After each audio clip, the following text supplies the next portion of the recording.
से live bulletin आप देख रहे हैं। मैं हूं आपके साथ निधि वसंदानी।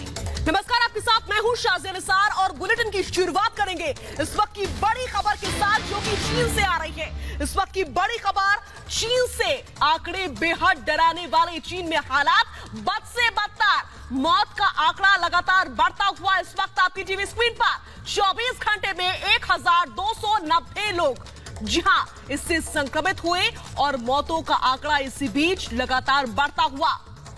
तो एक बार फिर से कोरोना ने कहर बरपाया है चीन में। जो चीन लगातार अब ये दावा कर रहा था पिछले एक हफ्ते से कि उसके पास ये मामले नहीं आ रहे हैं, लॉकडाउन को भी खोला गया चीन में, लेकिन अचानक से ये कोरोना फिर से कहर बरपा रहा है। 1290 लोगों की मौत, 1290 लोगों की मौत केवल 24 घंटे में।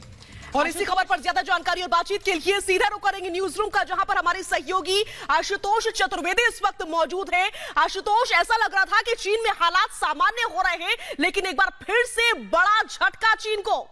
बिल्कुल शाज़िया, आप सही कह रही हैं। चीन निश्चित तौर पर देखिए, अब इसको आप इंटरनेशनल प्रेशर कहिए या जैसे भी कहिए, चीन लगातार जो है आंकड़ों को छुपाता रहा है। वो दुनिया भी जानती है और दुनिया ने कई बार प्रश्न भी खड़े किए। हमने देखा कि अमेरिकी प्रेसिडेंट डोनाल्ड ट्रंप ने किस तरह से सवाल भी खड़े किए कि चीन के आंकड़े आखिर बढ़ क्यों नहीं रहे हैं और असली आंकड़े उसको पेश करना चाहिए। तो देखिए, एकाएक हमने देखा कि जो वर्ल्ड मीटर है उस पर 1290 मरने वालों की संख्या बढ़ जाती है और वो अब पहुंच जाती है 4600 के ऊपर। 3400 के आसपास ये आंकड़े कई दिनों से फिक्स चल रहे थे, जब से हमने देखा वुहान में ये केसेस सामने आए थे। और अभी पिछले हफ्ते ही हमने देखा कि वुहान में लॉकडाउन भी खोला गया पूरे 76 दिनों के बाद। और एकाएक अभी हम देख रहे हैं वर्ल्ड मीटर में 1290 डेथ्स की संख्या बढ़ जाती है चाइना के अंदर। और इसको आप अंतर्राष्ट्रीय प्रेशर कहिए या जैसे, क्योंकि सभी दुनिया के देश मांग कर रहे थे कि क्या बात है कि चीन जो है असली आंकड़े नहीं दिखा रहा है और वो आंकड़े कहीं ना कहीं फिक्स हो गए। और इसी वजह से शायद आशुतोष चीन के सामने अब ये आइडेंटिटी क्राइसिस होगा, क्योंकि पहले आंकड़े छुपाने पर आरोप लगातार चीन पर लग रहा है, लेकिन अमेरिका और चीन के बीच में कोल्ड वॉर भी इसी को लेकर शुरू हो गया है। आशुतोष, आएंगे आपके पास अपडेट के लिए, लेकिन अगर अमेरिका की स्थिति के बारे में बात की जाए तो वहां पर स्थिति और ज्यादा खराब है। पिछले 24 घंटे में 2174 लोगों की मौत अमेरिका में हुई है। अमेरिका बहुत बेबस नजर आ रहा है। अमेरिका में कोरोना से अब तक 34,617 मौतें हो चुकी हैं। यूएस में मरीजों की संख्या 6 लाख के पार पहुंच गई है।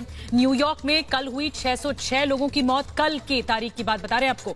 न्यूयॉर्क में अब तक 16,000, सिर्फ केवल न्यूयॉर्क की बात की जाए तो 16,106 लोगों की मौत हो चुकी है। अमेरिका का सबसे बड़ा शहर है न्यूयॉर्क और अब तक 2,26,000 लोग संक्रमित हैं। 34,617 लोगों की मौत हो चुकी है। ये आंकड़ा दिन ब दिन बढ़ता जा रहा है और ये कहर है कोरोना का जो देखने को मिल रहा है। अलग अलग देशों के हालात आपको बताएं, 6 तस्वीरें आप देख रहे हैं। अमेरिका, इटली, स्पेन और यूरोप में सबसे ज्यादा कहर बरपा है।